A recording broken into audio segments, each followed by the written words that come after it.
तो भई मेरे एक मित्र ने पूछा कि ऐसी क्या चीज़ है क्या फैक्टर है जो आपको इस उम्र में भी ये मोटिवेट करता है कि आप ध्यान रोज़ ही करते हैं? तो इसके पीछे एक तो असम्पशन ये है कि शायद ज़्यादा उम्र में ध्यान छूट जाता होगा या ज़रूरत नहीं होती होगी। लेकिन ऐसा तो नहीं है, मेरे साथ तो उल्टा हो रहा है। जैसे-जैसे उम्र बढ़ती जा रही है, ध्यान की मुझे और भी ज़रूरत महसूस हो रही है। अब इस बीच मैं बीमार रहा पिछले 4-5 महीनों से अच्छा ध्यान नहीं हो पाया। तो अब थोड़ा ठीक हो गया। अभी 1 हफ्ते से मैं बैठने लग गया। 1 घंटे की सिटिंग अब कर ले रहा हूँ, क्योंकि वो पालथी मार के बैठा ही नहीं जा रहा था। डिफ़िकल्ट पोस्चर है बीमार आदमी के लिए। पर वो क्या चीज़ है, इसमें क्या आकर्षण है मेडिटेशन में कि वो मेरे लिए इतना ज़रूरी है? शायद किसी भी साधक के लिए और किसी भी उम्र में। तो एक तो ये है भई, खुशी चाहिए ज़िंदगी में। हम खुश रहना चाहते हैं और एनर्जेटिक रहना चाहते हैं, उत्साह से जीना चाहते हैं। और न्यूरोलॉजी की भाषा में मैं बोलूँ तो इस सब के लिए सही न्यूरोट्रांसमीटर चाहिए आपको। जिनके नाम मैं लेता रहता हूँ, बीच-बीच में चित्र भी दिखाए थे आपको, जो लोग रेगुलर व्यूअर्स हैं। तो एक तो है डोपामाइन, एक है सेरोटोनिन, एक है ऑक्सीटोसिन। ये 3 खासकर, कुछ और भी हैं। और इनमें से भी डोपामाइन और सेरोटोनिन, इनकी मात्रा चाहिए। अबे न्यूरोलॉजी की भाषा अजीब है। मैं बोलता इसलिए हूँ कि सब लोग बोलते हैं हाँ भाई ये तो साइंटिफिक बात है, और साइंटिफिक ना लगे तो सुनना ही नहीं चाहते। इसलिए मैं ज़बरदस्ती थोड़ा ये न्यूरोलॉजी की भाषा को भी शामिल करता हूँ अपनी बात में। तो तो ख़ैर, कहने का मतलब खुशी चाहिए ज़िंदगी में, और खुशी के लिए सबसे शॉर्टकट है मेडिटेशन मेरे लिए। जो लोग बहुत ज़्यादा क्रिएटिव हैं, जैसे डांसर है कोई, रोज़ डांस करे, उसको भी मिल जाएगा। उतना गहरा नहीं, पर फिर भी म्यूज़िक वाले हैं, रोज़ गाते हैं या बजाते हैं। जो बजाने वाले हैं वो और भी ज़्यादा, क्योंकि उसमें थोड़ा क्रिएटिविटी ज़्यादा है। उसी तरह कोई पेंटिंग वाले हैं कि भाई पेंटिंग में ही डूब गया पूरा, इतना मन लग गया। तो ये कुछ-कुछ चीज़ें हैं, ख़ासकर म्यूज़िक और डांस, जो लोग डांस करते हैं।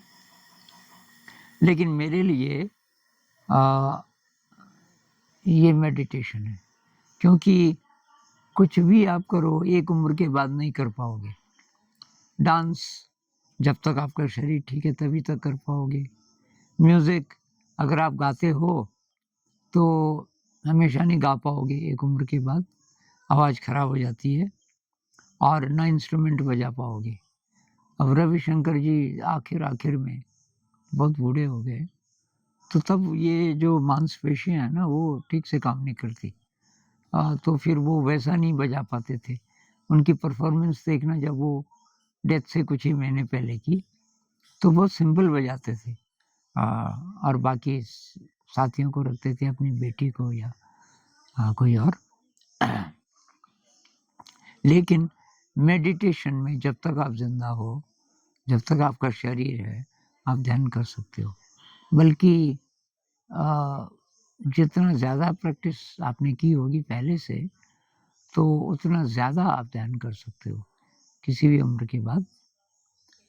और दूसरी बात ये भी है कि शरीर को ठीक रखने के लिए भी इसका रोल है। ख़ासकर मेरे जैसे लोगों के लिए, जिनकी हिस्ट्री रही है बीमारी की, मेरे शरीर में गड़बड़ बहुत होता रहा कई बार ज़िंदगी में।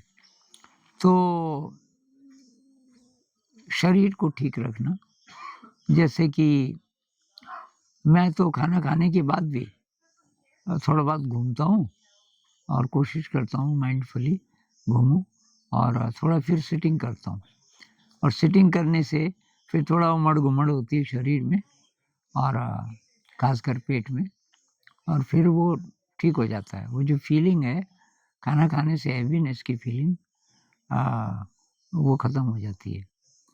मन खराब हो गया, कुछ बात कह दी आपने, अब आपको खराब लग रहा है। ये मेरे साथ अक्सर होता है क्योंकि मैं कुछ बोल देता हूँ और बाद में महसूस करता हूँ यार ये इसकी ज़रूरत नहीं थी, मैं अच्छे ढंग से बोल सकता था या कुछ दूसरे शब्द बोल सकता था, पर वो तो अब निकल गया, आपको थोड़ा-सा खराब लगा। अब जो मन खराब हो गया, उसको ठीक करने के लिए भी ये बहुत शानदार तरीका है। मतलब बाहर कुछ फ़र्क नहीं पड़ा, आपने जिसको बोला, उसने शायद नोटिस भी नहीं किया कि आपने कुछ खराब बोला लेकिन आपको लगा। तो उस समय भी यही है, आप बैठ जाओ और वो मन फिर ठीक हो जाता है। फिर वो ग्रैटिट्यूड का थोड़ा करो अभ्यास और ये फ़ॉरगिवनेस का करो। अपने को भी माफ़ कर दो, दूसरे को भी माफ़ कर दो। ये जितनी चीज़ें मैं वीडियो में बोलता हूँ, तो ये अ, अपने साथ करता हूँ, तभी मैं बोल भी पाता हूँ। तो ये ध्यान तो और अंत में मृत्यु के समय क्या काम आएगा? ये बार-बार एक रिमाइंडर जो मैं अपने लिए यूज़ करता हूँ कि भई ऐसी कौन-सी चीज़ है जो मृत्यु के समय आपकी हेल्प करेगी और कुछ नहीं करेगा। जो हम बोलते हैं क्रिएटिविटी मर रहे हो आप, कहाँ की क्रिएटिविटी? तो उठ भी नहीं पा रहे हो, आखिरी साँसें गिन रहे हो, क्या चीज़ है जो आपके काम आएगी? सेवा करने वाले बहुत हैं, लेकिन आपके अंदर जो व्याकुलता है, आपके अंदर एक दुनिया खत्म हो रही है और शायद किसी दूसरे जगत की झलकियाँ मिल रही है और आप तैयार हो नहीं तो आपकी मदद कोई नहीं कर सकता। लेकिन अगर मेडिटेशन का अभ्यास आपने किया है, तो काफ़ी हद तक आप तैयार हो क्योंकि मेडिटेशन में जो समाधि के अनुभव होते हैं, चाहे वो क्षणिक हों, 5-10 सेकंड के ही हों, ये 5-10 सेकंड के लिए कुछ नहीं था, ना टाइम, ना स्पेस। ऐसे होता है, सभी साधकों के साथ कुछ समय के बाद होने लगता है, उनको पता चले या ना चले। वही डेथ में भी होगा, डेथ का टेस्ट भी शायद वैसा ही होता है कि भई ये ना टाइम, ना स्पेस और ना शरीर। तो ऐसा ध्यान में भी होता है कि जैसे शरीर भी नहीं है, मतलब आप किसी शून्य में पहुँच जाते हो कुछ देर के लिए। तो ध्यान एक तरीके से गहरा ध्यान मृत्यु का टेस्ट है और वो टेस्ट आप बहुत बार ले चुके होते हो। तो जितना ज़्यादा वो टेस्ट आप लोगे और ख़ासकर जब मृत्यु नज़दीक आ रही हो, बूढ़े हो गए तो मृत्यु तो कभी भी आ सकती है। तो ये सबसे यूज़फुल है, सबसे प्रैक्टिकल है, सबसे यूज़फुल है।